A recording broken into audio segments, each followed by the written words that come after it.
The final curtain, my friend.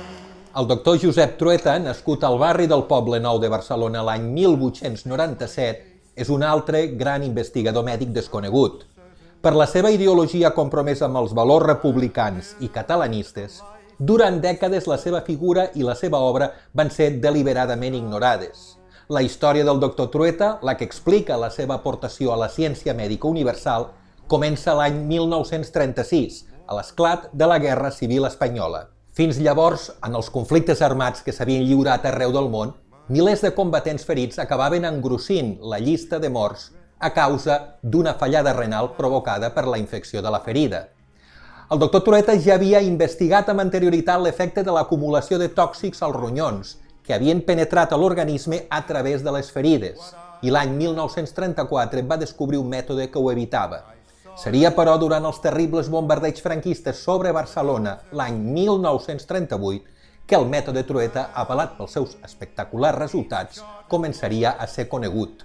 El mètode Trueta consistia en l'aplicació de 5 punts: tractament quirúrgic immediat, neteja de la ferida, extirpació dels teixits morts, drenatge i immobilització amb un embenat de guix. Durant la Guerra Civil Espanyola, entre 1936 i 1939, el mètode Trueta va salvar la vida de milers de persones. I acabada la Guerra Espanyola, el doctor Trueta es va exiliar, inicialment a París, on formaria part del Consell Nacional de Catalunya, la Generalitat a l'exili. I després, ja en plena Segona Guerra Mundial, a Londres. El govern britànic l'havia reclamat i el van posar al capdavant d'un equip d'investigació de la Universitat d'Oxford. A partir del fet, el mètode Trueta seria aplicat pels països aliats i salvaria centenars de milers de vides. L'any 1957 el doctor Trueta va ser proposat al Premi Nobel de Medicina, però les pressions del règim franquista, que volia evitar com fos que un científic català, catalanista i republicà obtingués el guardó, ho va impedir.